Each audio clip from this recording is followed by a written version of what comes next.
Tech Co, le grand live du numérique avec François Sorel. On va parler de signalétique maintenant. Alors c'est très B2B, mais finalement c'est aussi B2B2C parce que waouh, quand on voit ces vitrines illuminées avec des écrans grâce à une technologie étonnante, franchement ça intéresse tout le monde. Et il y a énormément de tech dans cette technologie qui s'appelle Coco qui colle. Et c'est Eric Lebalc qui est avec nous. Bonsoir Eric. Bonsoir, merci de me recevoir. Vous êtes le fondateur de cette entreprise qui transforme donc les vitres en support vidéo.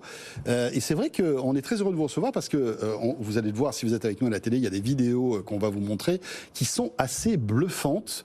Vous êtes donc B2B, hein, puisque voilà, vous créez des animations, enfin vous habillez des vitrines, etc., etc. Présentez-nous ce que vous faites, s'il vous plaît.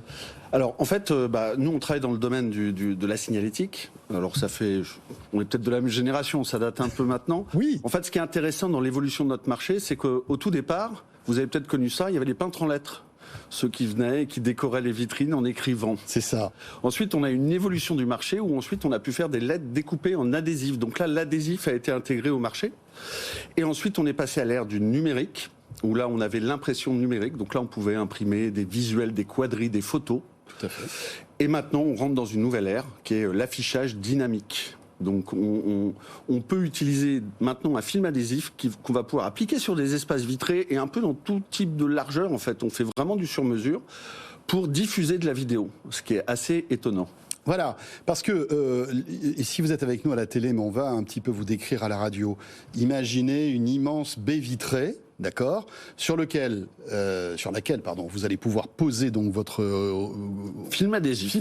Absolument. D'accord, qui est connecté à quelque chose, j'imagine. Hein, un ordinateur. Un ordinateur. Il y a de l'énergie aussi, j'imagine. Oui. Hein. Alors on reste sur de la LED, donc la consommation électrique est quand même très basse. D'accord. Ce qui est très intéressant d'ailleurs. En gros, c'est un peu comme les guirlandes électriques qu'on a sur le sapin, mais 1000 fois plus tech, en quelque sorte. Absolument. C'est ça, hein, dans le même esprit, et ça permet de diffuser de l'image, ce qui est très intéressant. Donc derrière tout ça, il y a un ordi, ou un flux vidéo. Il y a beaucoup de composants électroniques dans tout ça, mais ça permet vraiment de diffuser de la vidéo. On n'est pas sur du film adhésif, on fait aussi tout ce qui va être marquage de véhicules, les banderoles, les panneaux. Là, dans ces nouvelles technologies, on va utiliser un film qui est plus épais que le film classique pour véhicule, qui fait quelques microns. Là, on est plutôt sur du 1 à 2 mm d'épaisseur, dans lequel est intégré un réseau de LED, en fait, qui sont connectés entre elles et qui permettent justement de pouvoir diffuser ensuite. Alors, quelqu'un de lambda qui va peut-être faire une vidéo, on peut prendre presque une vidéo YouTube qu'on va pouvoir envoyer.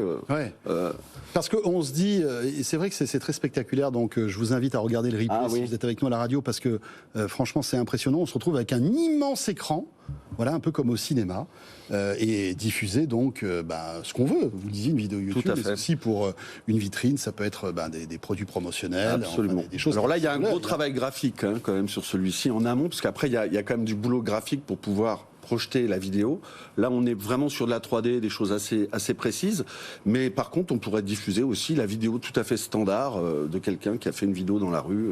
Ouais, c'est ça qui est dingue. Alors, il faut un peu de recul, j'imagine, pour apprécier le résultat, parce que évidemment on n'est pas devant un écran 4K, donc il faut avoir un peu de recul pour qu'on puisse profiter du spectacle. Alors c'est tout l'intérêt effectivement de cette technologie aussi, c'est que le film est transparent.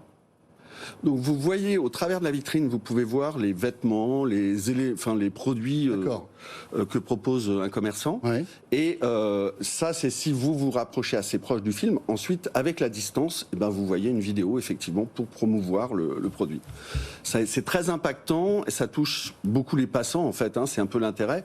Il y a une étude qui est sortie en octobre 2022, donc assez récente de l'Ipsos, qui disait qu'il y avait 80% des marques qui utilisent cette nouvelle technologie et qui expliquaient que, en fait, ils affirment qu'ils ont vraiment un gain de chiffre d'affaires avec cette nouvelle technologie. Oui, parce que ça fait rentrer les gens. Parce que ça attise le chaland. Absolument.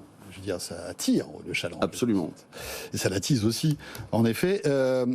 Est-ce qu'on peut imaginer qu'on est aux prémices en fait d'une espèce de tapisserie qu'on pourrait coller parce que vous voyez les évolutions technologiques arriver. Ouais. Alors on est près de cet écran un peu qui nous fait rêver, magique, que l'on pourrait tapisser sur le mur du salon pour avoir une grande télé. On y arrivera, c'est sûr.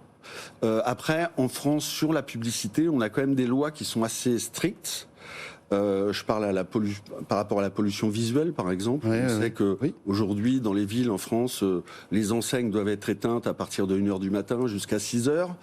Donc on est quand même encore un peu frileux sur nos lois. C'est vrai que quand on va dans des pays asiatiques, on voit énormément de choses, beaucoup plus qu'en France en fait. Oui, où c'est allumé 24 heures sur 24 et 7 jours sur 7. Absolument. Donc je pense que ça va évoluer vers ça, mais il faut aussi que la législation française accepte ça et voilà. Éric Lebalcq, c'est pas compliqué de défendre ce type de produit technologique alors justement que voilà, on est dans une situation où l'énergie coûte cher, etc. C'est pas une équation compliquée parce que au-delà du fait de l'éteindre à 22 heures, si s'allumait la journée, c'est de l'énergie supplémentaire qui est consommée, non? Oui, mais on reste encore sur de la LED et aujourd'hui, ce sont vraiment les nouvelles technologies qui consomment le moins d'énergie. Donc on est vraiment sur quelque chose d'une consommation très basse.